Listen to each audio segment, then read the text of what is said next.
지혜로운 삶TV 구독과 좋아요 무료입니다. 행운을 드립니다. 엄마 왜 그러세요? 불편하세요? 저는 강원도 춘천에 살고 있는 이정희입니다. 30년간 서울의 초등학교에서 교사로 일하다가 정년 퇴직한 지 5년이 되었어요. 퇴직 후에는 여유로운 삶을 꿈꾸며 아침마다 산책도 하고 그동안 미뤄뒀던 책도 읽으며 조용히 지내고 있었습니다. 하지만 얼마 전부터 허리 통증이 심해지면서 병원에 다녀오게 되었고 제 일상이 조금씩 흔들리기 시작했죠. 오늘은 저처럼 퇴직 후 자식들에게 의지하거나 요양원 문제로 고민하시는 분들께 제 이야기를 들려드리려고 합니다. 저는 결국 자식들에게 짐이 되지 않으면서도 독립적으로 살아갈 방법을 찾았고 지금은 새로운 삶을 시작했답니다. 혹시 이 이야기가 도움이 되셨다면 구독과 좋아요를 눌러주세요. 앞으로도 여러분께 공감과 위로가 되는 이야기를 들려드릴게요. 구독은 무료니까 오른쪽 아래 버튼을 꼭 눌러주세요. 퇴직 후의 삶은 처음엔 나쁘지 않았습니다. 매일 아침 동네 공원을 산책하며 맑은 공기를 마시고 친구들과 티타임을 가지며 여유로운 시간을 보냈습니다. 그동안 바빠서 읽지 못했던 책들도 하나둘 꺼내 읽으며 오랜만에 나를 위한 시간을 보내는 느낌이 들었죠. 하지만 이런 평화로운 일상도 오래 가지는 않았습니다. 어느 날 아침 침대에서 일어나려는데 허리에 찌르는 듯한 통증이 왔습니다. 아이고, 이게 왜 이래? 혼자 사는 집이라 도와줄 사람도 없어서 겨우겨우 몸을 일으켜 병원에 갔더니 의사는 척추 협착증이 심각하게 진행되었다며 당장 수술이 필요하다고 했습니다. 수술 후 병실에서 링거를 맞으며 천장을 바라보는데 문득 30년간 교사로 일하며 아이들을 가르쳤던 순간들이 떠올랐습니다. 그때는 매일 바쁘게 움직이며 아이들의 미래를 걱정했지만 정작 내 노후에 대해서는 깊이 생각해 본 적이 없다는 걸 깨달았습니다. 그리고 그 순간 병실 문이 열리며 자식들이 들어왔습니다. 엄마, 괜찮으세요? 첫째 딸 수민과 둘째 아들 준호가 병실로 찾아왔습니다. 둘 다 어색한 표정으로 서 있었죠. 평소엔 바빠서 한 달에 한 번 얼굴 보기도 힘들었는데 이번에는 둘 다 휴가를 내고 온 모양이었습니다. 엄마, 이대로 혼자 계시긴 힘드실 것 같은데. 우선 저희 집에서 회복하시는 건 어떠세요? 아들 준호가 조심스럽게 말을 꺼냈습니다. 아니야, 오빠. 엄마는 우리 집이 더 편하시죠. 딸 수민도 서둘러 말을 이었습니다. 말은 그렇게 했지만 두 사람의 얼굴에는 어딘가 모를 어색함이 묻어 있었습니다. 30년간 교사로 일하며 수많은 아이들의 눈빛을 읽어온 경험으로 저는 그들의 속마음을 단번에 알아챌 수 있었습니다. 요양원이 답이겠지라는 생각이 분명히 느껴졌습니다. 아들의 주머니에 보이는 요양원 브로슈어, 딸의 가방에서 삐져나온 요양병원 상담 신청서가 그들의 속내를 대변하고 있었습니다. 결국 저는 떨리는 목소리로 간신히 대답했습니다. 조금만 더 생각해 볼게. 자식들이 돌아간 후 병실에 혼자 남아 눈물을 흘렸습니다. 30년간 수많은 아이들을 가르치며 그리고 두 자식을 키우며 다짐했었습니다. 나는 절대 자식들에게 짐이 되지 말아야지. 하지만 지금 제 모습은 그 다짐과는 정반대였습니다. 딸 수민의 집으로 들어간 첫날 모든 것이 낯설게 느껴졌다. 엄마, 여기가 엄마 방이에요. 침대도 새로 놨고 옷장도 준비했어요. 딸은 환한 미소를 지으며 방을 안내했지만 그 방은 창문 하나 없는 작은 공간이었다. 벽에는 딸과 사위의 짐이 가득 쌓여 있었고 제 방이라기보다는 창고를 간신히 치운 듯한 느낌이었다. 괜찮아, 고맙다. 신경 써줘서. 정희는 애써 웃으며 고개를 끄덕였다. 처음 며칠은 괜찮았다. 아침이면 딸이 차려준 밥상을 받고 손주들과 대화를 나누며 나름대로 적응하려 애썼다. 하지만 시간이 지날수록 딸과 사위의 표정에서 미묘한 변화가 느껴졌다. 엄마, 저희 다음 주에 친정 좀 다녀올게요. 딸이 조심스럽게 말을 꺼냈다. 그래, 그러렴. 정희는 딸의 눈치를 보며 대답했지만 속으로는 한숨이 나왔다. 며느리가 아닌 딸 집에 왔으니 더 편할 거라 생각했지만 점점 자신이 이곳에서 짐이 되어 가고 있다는 느낌이 들었다. 딸은 퇴근 후 피곤한 얼굴로 들어와 간단히 인사를 건네곤 방으로 들어가 버렸고 사위는 정희와 눈을 마주치는 일조차 꺼려하는 듯했다. 손주들은 정희가 TV를 보고 있으면 조용히 방으로 들어가거나 친구들과 놀러 나가버렸다. 어느 날은 딸과 사위의 다툼이 방까지 들려왔다. 자기야, 엄마 방 때문에 내가 재택근무를 못 하잖아. 그럼 엄마더러 어디 가라는 거야? 당신은 왜 이렇게 이기적이야? 정희는 이불을 덮고 눈을 감았지만 두 사람의 목소리는 점점 커졌다. 그날 밤 정희는 잠을 이루지 못했다. 내가 정말 짐이 되었구나. 내가 이 집에 들어온 게 잘못된 선택이었나? 다음 날 아침 딸은 아무 일 없다는 듯 정희에게 물었다. 엄마, 오늘 뭐 드시고 싶으세요? 하지만 정희는 딸의 웃음 뒤에 감춰진 피로를 읽을 수 있었다. 아무거나 괜찮아. 내가 알아서 할게. 정희는 딸의 부담을 덜어주고 싶었지만 딸은 고개를 끄덕이며 조용히 주방으로 향했다. 며칠 후 정희는 우연히 사위가 친구와 통화하는 소리를 듣게 되었다. 장모님이 오시고 나서 집이 너무 답답해졌어. 방 하나가 없어지니까 내가 쉴 공간도 없고 빨리 다른 방법을 찾아야겠어. 그 말을 들은 정희는 가슴이 철렁 내려앉았다. 내가 이 집을 망치고 있구나. 그날 밤 정희는 딸에게 말했다. 수민아, 엄마가 다시 내 집으로 돌아가는 게 좋을 것 같아. 딸은 깜짝 놀라며 물었다. 엄마, 왜 그러세요? 불편하세요? 정희는 고개를 저으며 말했다. 아니야. 그냥 내가 더 편했으면 해서 그래.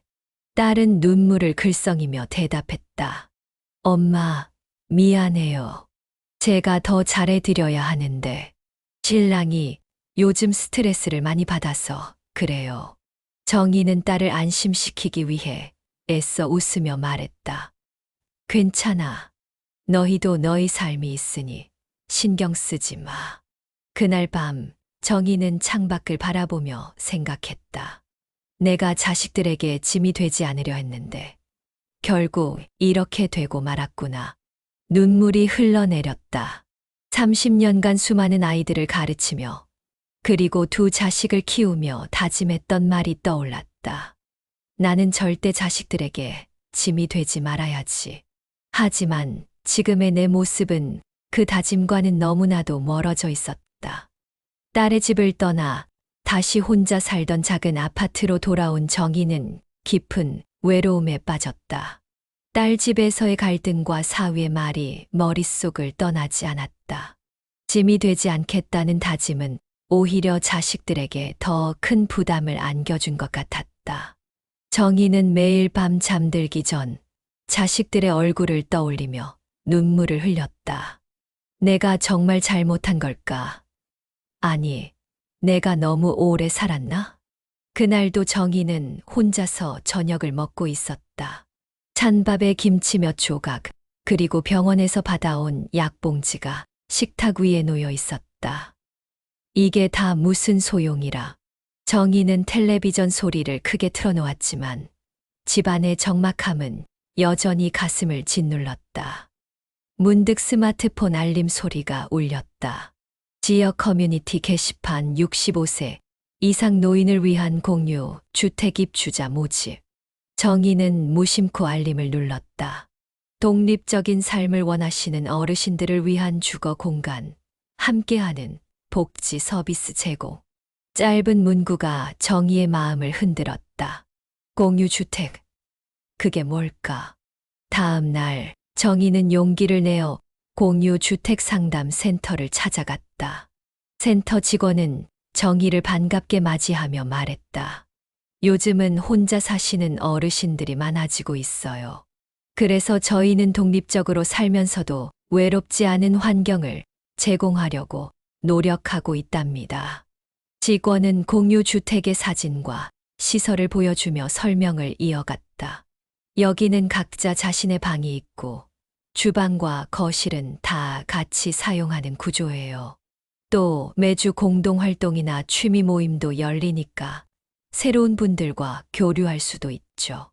정희는 사진을 바라보며 생각했다. 이곳이라면 자식들에게 짐이 되지 않으면서도 조금은 덜 외로울 수 있을지도 몰라. 하지만 마음 한구석에는 여전히 불안감이 남아 있었다. 내가 이런 곳에서 잘 지낼 수 있을까? 낯선 사람들과 어울릴 수 있을까? 며칠 후 정희는 용기를 내어 공유 주택을 방문했다. 입구에 들어서자 밝은 미소를 띤 관리자가 정희를 맞이했다. 어서 오세요. 오늘은 다른 입주자분들과 함께 점심 식사를 하실 수 있어요. 정희는 긴장된 마음으로 식당으로 들어갔다. 그곳에는 또래의 어르신들이 모여 앉아 웃으며 대화를 나누고 있었다. 처음 오신 분이시죠? 여기 앉으세요. 한 어르신이 정희를 반갑게 맞이하며 자리를 내주었다. 정희는 조심스럽게 자리에 앉아 대화를 나누기 시작했다. 저는 춘천에서 왔어요. 여기 분위기가 참 좋네요. 아, 춘천. 저도 춘천에서 살았어요. 반갑네요. 대화는 자연스럽게 이어졌고 정희는 오랜만에 마음 편히 웃을 수 있었다. 그날 집으로 돌아오는 길, 정희는 오랜만에 가슴이 따뜻해지는 것을 느꼈다. 여기가 내가 다시 시작할 수 있는 곳일지도 몰라. 정희의 새로운 도전은 이제 막 시작되었습니다. 혹시 이 이야기가 조금이라도 공감되셨다면 구독과 좋아요를 눌러주세요. 다음 이야기에서는 공유주택에서의 생활과 정희가 느낀 변화를 더 자세히 들려드릴게요. 알림 설정까지 해두시면 다음 이야기도 놓치지 않으실 거예요. 공유주택에 입주한 첫날, 정희는 낯설지만 설레는 마음으로 자신의 방에 들어섰다. 이 방이 이제 제 방이 되는 거군요. 작고 아담한 방에는 침대와 책상, 그리고 작은 옷장이 있었다. 딸의 집에서 지냈던 창고 같은 방과는 다르게 이곳은 정희만을 위한 공간이었다. 창문을 열자 바람이 들어왔고 멀리 산이 보였다. 그래, 여기서 한번 다시 시작해보자. 정희는 스스로를 다독이며 짐을 정리하기 시작했다. 첫날 저녁 입주자들이 모이는 공동 식사가 있었다. 정희는 식당으로 내려가며 긴장된 마음을 감추려 애썼다. 괜히 온 건 아니겠지. 나 같은 사람이 여기서 잘 어울릴 수 있을까? 식당 문을 열자 이미 여러 명의 어르신들이 모여 웃고 떠들고 있었다. 아, 새로 오신 분이시죠? 이쪽으로 오세요. 환한 미소를 띤 한 여성이 정희를 반갑게 맞아주었다. 저는 김영자라고 해요. 여기 온 지 1년 됐어요. 처음엔 저도 많이 어색했는데 금방 적응할 수 있을 거예요. 영자는 정희를 자기 옆자리에 앉히며 다른 사람들을 소개해 주었다. 여긴 박 선생님, 저쪽은 이 할아버지. 다들 좋은 분들이니까 걱정 마세요. 정희는 수줍게 인사를 건넸다. 안녕하세요. 저는 이정희라고 합니다. 춘천에서 왔어요. 오, 춘천. 거기 공기 좋잖아요. 잘 오셨어요. 사람들은 정희를 반갑게 맞아주었고 정희는 오랜만에 마음 편히 웃으며 저녁을 먹었다. 하지만 모든 것이 순조롭기만 한 것은 아니었다. 며칠 후 정희는 공동 주방에서 설거지를 하던 중 다른 입주자와 부딪히는 일이 생겼다. 여기선 설거지 순서를 지켜야 해요. 새로 오셨다고 모르시겠지만 다음부턴 규칙을 좀 지켜주세요. 한 어르신이 날카로운 목소리로 말했다. 정희는 당황하며 고개를 숙였다. 죄송해요. 제가 몰랐어요. 그날 밤 정희는 침대에 누워 생각했다. 여기도 결국 사람 사는 곳이구나. 내가 잘 적응할 수 있을까? 하지만 시간이 지나면서 정희는 조금씩 이곳의 생활에 익숙해졌다. 매주 열리는 취미 모임에 참가하며 새로운 사람들과 교류하기 시작했다. 특히 그림 그리기 모임에서 만난 박 선생님과는 특별히 가까워졌다. 정희 씨, 그림을 참 잘 그리시네요. 원래 배우셨던 거예요? 아니에요. 그냥 어릴 때 조금 끄적였던 게 다예요. 박 선생님은 정희의 그림을 칭찬하며 더 자주 만나자고 제안했다. 정희는 오랜만에 누군가와 마음을 나누는 기쁨을 느꼈다. 어느 날 정희는 주방에서 김영자와 차를 마시며 속마음을 털어놓았다. 사실 처음엔 여기에 오는 게 두려웠어요. 자식들에게 짐이 되기 싫어서 선택한 길이었는데 이곳에서도 내가 잘못하면 또 짐이 되지 않을까 걱정됐거든요. 영자는 정희의 손을 꼭 잡으며 말했다. 정희 씨, 그런 생각하지 마세요. 여긴 그런 곳이 아니에요. 여긴 서로 도우면서 사는 곳이에요. 우리 모두 같은 마음으로 여기 온 거잖아요. 정희는 영자의 따뜻한 말에 눈시울이 붉어졌다. 그래, 여긴 다르다. 이곳에서는 내가 짐이 아니라 함께 살아가는 사람이 될 수 있겠구나. 시간이 흐르면서 정희는 이곳에서의 생활에 점점 익숙해졌다. 아침이면 함께 산책을 나가고 오후에는 취미 활동을 하며 하루하루가 의미 있게 채워졌다. 무엇보다도 정희는 다시 혼자가 아니라는 사실에 안도감을 느꼈다. 여기가 내가 다시 시작할 수 있는 곳이구나. 정희는 창밖을 보며 미소 지었다. 공유주택에서의 생활이 어느덧 2달째에 접어들었다. 정희는 이제 이곳의 일상에 완전히 익숙해졌다.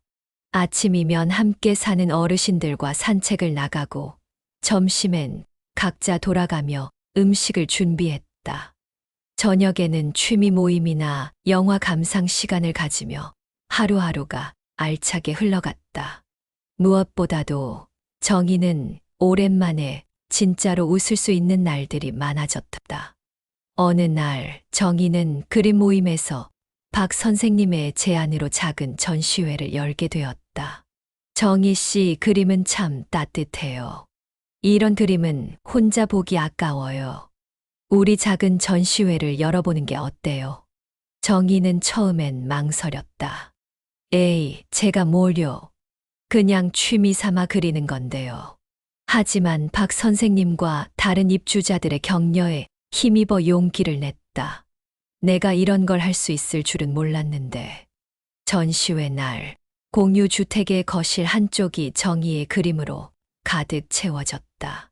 풍경화, 꽃그림, 그리고 정희가 상상으로 그린 따뜻한 가족의 모습까지. 사람들은 정희의 그림 앞에 서서 감탄을 쏟아냈다. 정말 멋져요, 정희 씨. 이런 재능이 있으셨다니. 정희는 부끄럽지만 뿌듯한 마음으로 웃었다. 내가 누군가에게 기쁨을 줄 수 있다니, 이런 기분 정말 오랜만이야. 그날 저녁 정희는 딸 수민에게 전화를 걸었다. 수민아, 잘 지내니? 딸은 반가운 목소리로 대답했다. 엄마, 요즘 어떻게 지내세요? 잘 계시죠? 정희는 망설이다가 말했다. 오늘 내가 그린 그림으로 작은 전시회를 열었어. 딸은 깜짝 놀라며 물었다. 엄마가요? 정말요? 와, 엄마 대단하시다. 정희는 딸의 반응에 뿌듯한 미소를 지었다. 수민아, 내가 여기서 참 잘 지내고 있어. 너희 걱정 안 해도 돼. 딸은 한참 말이 없더니 조용히 말했다. 엄마, 사실 제가 엄마가 혼자 계신다고 해서 많이 걱정했어요. 그런데 엄마가 이렇게 잘 지내신다니 정말 다행이에요. 정희는 딸의 목소리에서 안도감을 느꼈다. 그래, 나도 이렇게 잘 살고 있다는 걸 보여줘야지. 그래야 아이들도 편안해질 거야. 며칠 후 딸 수민과 아들 준호가 공유 주택을 방문했다. 정희는 아이들을 맞이하며 말했다. 어서 와라. 여기가 내가 사는 곳이야. 딸과 아들은 처음엔 낯선 환경에 어색해했지만 이내 정희의 밝은 얼굴을 보고 안심하는 듯했다. 엄마, 여기가 정말 좋아 보이네요. 엄마한테 딱 맞는 곳 같아요. 수미는 집을 둘러보며 말했다. 맞아. 엄마가 여기서 행복해 보이셔서 정말 다행이에요. 준호도 고개를 끄덕이며 동의했다. 그날 저녁 정희는 아이들과 함께 공유 주택의 식당에서 저녁을 먹었다. 다른 입주자들도 함께 어울리며 웃음소리가 끊이지 않았다. 정희는 문득 생각했다. 내가 이렇게 다시 웃을 수 있게 된 건 이곳에서 새로운 가족을 만났기 때문이구나. 그리고 아이들에게 말했다. 너희도 알겠지만 엄마는 이제 여기서 내 삶을 잘 살아갈 거야. 너희가 걱정하지 않아도 돼. 수민과 준호는 미소를 지으며 고개를 끄덕였다. 엄마, 저희도 이제 마음이 편해졌어요. 엄마가 행복하시면 그걸로 충분해요. 그날 밤 정희는 침대에 누워 창밖을 바라보았다. 별이 반짝이는 하늘을 보며 정희는 속으로 다짐했다. 이제는 나를 위해 살자. 내 삶을 사랑하며 내가 행복해지는 길을 찾아가자. 정희는 오랜만에 깊고 편안한 잠에 빠져들었다. 정희는 공유 주택에서의 생활이 점점 익숙해지면서 단순히 적응하는 것을 넘어 새로운 목표를 세우기 시작했다. 그녀는 그림 모임에서의 전시회 경험을 통해 자신감이 생겼고, 이제는 다른 사람들에게도 긍정적인 영향을 주고 싶었다. 내가 여기서 할 수 있는 일이 뭘까? 내가 누군가에게 도움이 될 수 있을까? 정희는 밤마다 고민하며 작은 계획을 세우기 시작했다. 어느 날 정희는 관리실을 찾아가 말했다. 저 이런 제안을 해도 될까요? 입주자들끼리 함께 할 수 있는 프로그램을 만들어 보면 어떨까 싶어서요. 관리자는 정희의 말을 반갑게 받아들였다. 좋은 생각이세요. 정희님처럼 적극적으로 나서 주시는 분이 계시면 큰 도움이 되죠. 어떤 프로그램을 생각하고 계신가요? 정희는 잠시 망설이다가 말했다. 여기 계신 분들 중에 저처럼 취미를 잊고 지내셨던 분들이 많을 거예요. 그래서 그림 그리기나 글쓰기, 아니면 작은 텃밭 가꾸기 같은 활동을 함께 하면 어떨까 싶어요. 관리자는 정희의 제안을 적극적으로 지원하겠다고 약속했고, 며칠 후 공지문이 붙었다. 입주자 취미 공유 프로그램 모집 그림, 글쓰기, 텃밭 가꾸기 등 관심 있는 분들의 참여를 기다립니다. 정희는 설레는 마음으로 첫 모임을 준비했다. 모임 첫날 공유 주택의 거실에는 10여 명의 입주자가 모였다.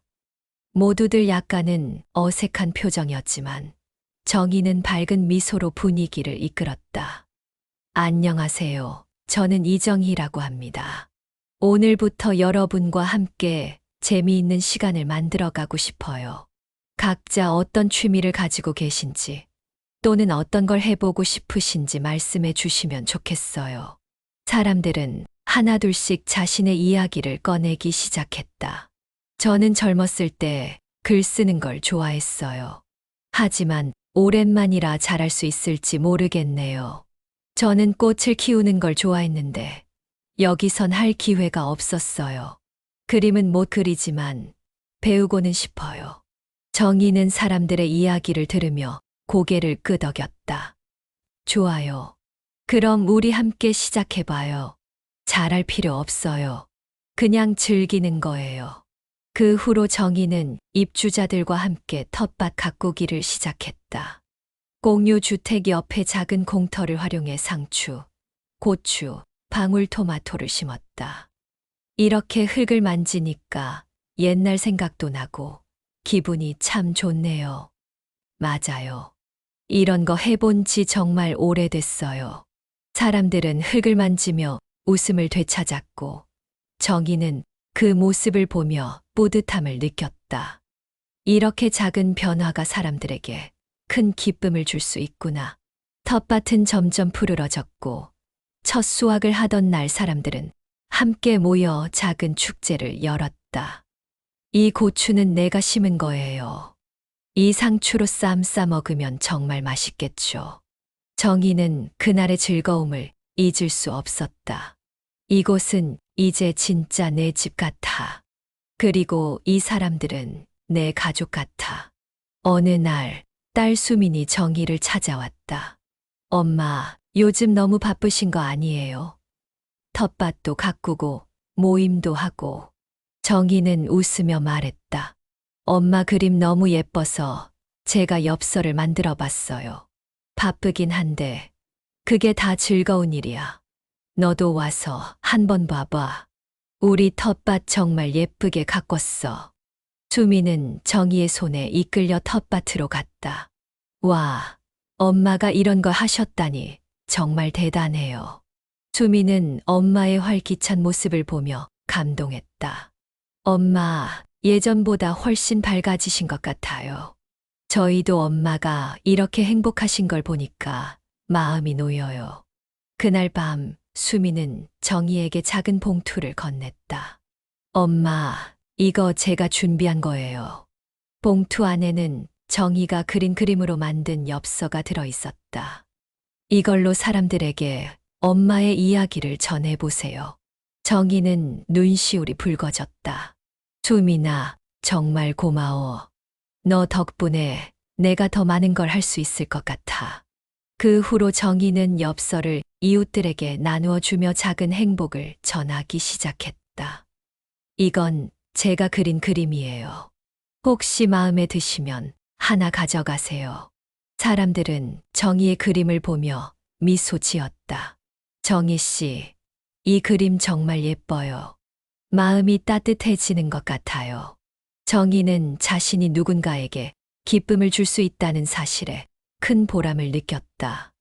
그리고 어느 날 정희는 지역 신문에 실린 자신의 이야기를 발견했다. 공유 주택에서 찾은 새 삶, 이정희 씨의 특별한 도전. 기사에는 정희의 그림과 텃밭 이야기, 그리고 그녀가 다른 사람들에게 전한 행복에 대한 내용이 담겨 있었다. 정희는 신문을 들고 미소 지었다. 내가 이렇게 다시 살아갈 수 있다는 걸 몰랐어. 앞으로도 더 많은 걸 해볼 거야. 정희의 그림과 텃밭 이야기가 지역 신문에 실린 후 그녀는 생각지도 못한 제안을 받았다. 지역 복지센터에서 연락이 온 것이다. 정희님, 안녕하세요. 신문에서 정희님의 이야기를 보고 연락드렸습니다. 혹시 저희 센터에서 열리는 노인 커뮤니티 활성화 프로그램에 강연자로 참여해 주실 수 있을까요? 정희는 깜짝 놀랐다. 제가요? 제가 무슨 강연을 해요? 복지센터 담당자는 정희를 설득했다. 정희님의 이야기는 많은 분들에게 큰 힘이 될 거예요. 공유 주택에서의 생활과 변화를 나누어 주시면 다른 분들께도 희망을 줄 수 있을 거라고 생각합니다. 정희는 망설였지만 결국 용기를 내기로 했다. 내가 살아온 이야기가 누군가에게 도움이 될 수 있다면 그걸로 충분해. 강연 당일 정희는 복지센터의 작은 강연장에 섰다. 앞에는 30여 명의 사람들이 앉아 있었다. 대부분 정희와 비슷한 나이대의 어르신들이었다. 정희는 떨리는 마음을 진정시키며 이야기를 시작했다. 안녕하세요. 저는 이정희라고 합니다. 사실 저는 몇 달 전까지만 해도 혼자였어요. 혼자라는 게 외롭기도 하고, 때로는 내가 이 세상에 필요 없는 사람 같다는 생각도 했습니다. 사람들은 정희의 말에 고개를 끄덕였다. 하지만 공유주택에서 새로운 생활을 시작하면서 제 삶이 달라졌어요. 처음에는 두려웠지만 그곳에서 만난 사람들과 함께하며 웃는 법을 다시 배웠습니다. 그리고 작은 텃밭을 가꾸고 그림을 그리면서 제 자신을 다시 사랑하게 되었어요. 정희는 자신의 그림 엽서를 꺼내 사람들에게 나누어 주었다. 이건 제가 그린 그림입니다. 제가 이 그림을 통해 느낀 행복을 여러분과 나누고 싶어요. 사람들은 엽서를 보며 미소 지었고 정희의 이야기에 깊이 공감했다. 강연이 끝난 후 한 어르신이 다가와 말했다. 정희 씨 이야기를 듣고 나니까 저도 뭔가 해보고 싶다는 생각이 들어요. 정말 감사합니다.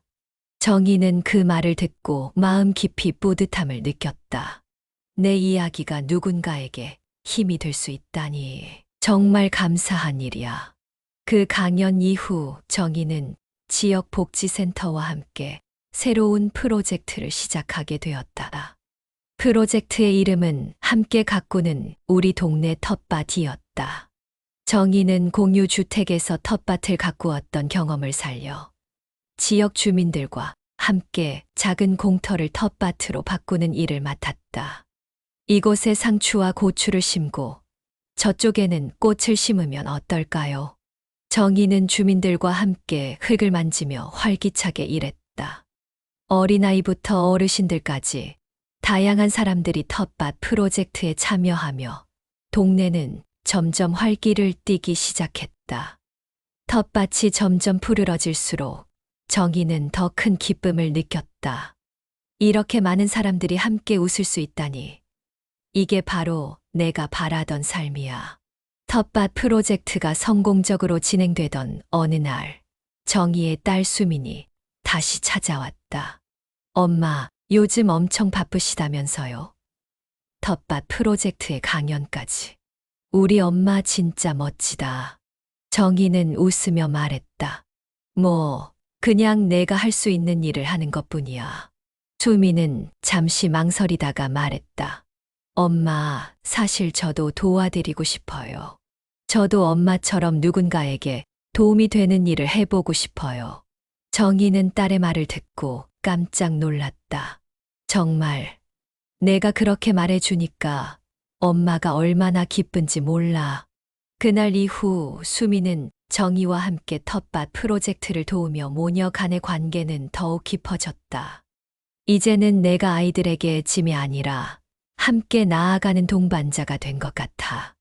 텃밭 프로젝트가 성공적으로 마무리되던 날, 정희는 지역 주민들과 함께 작은 축제를 열었다. 사람들은 텃밭에서 수확한 채소와 꽃으로 음식을 만들고 정희의 그림으로 꾸민 작은 전시회를 열었다. 그날의 분위기는 따뜻하고 행복으로 가득 차 있었다. 축제가 끝난 후 한 젊은 여성이 정희에게 다가왔다. 정희님, 안녕하세요. 저는 지역 청년 모임에서 활동하고 있는 사람입니다. 정희님의 이야기를 듣고 정말 감동받았어요. 혹시 저희와 함께 더 큰 지역 프로젝트를 진행해 보실 생각은 없으신가요? 정희는 잠시 망설였지만 이내 미소를 지으며 대답했다. 좋아요. 제가 할 수 있는 일이라면 기꺼이 해볼게요. 그날 밤 정희는 창밖을 바라보며 생각했다. 내가 이렇게 많은 사람들과 연결되고 함께 살아갈 수 있다니. 이게 바로 내가 꿈꾸던 삶이야. 더 많은 지혜로운 이야기를 함께 나누고 싶으시다면 좋아요 버튼을 눌러주세요. 영상이 도움이 되셨다면 좋아요는 큰 힘이 됩니다. 구독 버튼을 눌러주세요. 종 모양 알람 버튼을 눌러 전체 알림부로 설정해 주세요. 새로운 영상이 올라올 때마다 가장 먼저 만나보실 수 있습니다. 댓글로 여러분의 생각을 나눠주세요. 다음에 다루었으면 하는 주제나 고민이 있다면 댓글로 남겨주세요. 여러분의 의견이 다음 영상의 소중한 밑거름이 됩니다. 앞으로도 삶에 도움이 되는 의미 있는 이야기로 찾아뵙겠습니다. 함께 해주셔서 감사합니다. 다음 영상에서 만나요.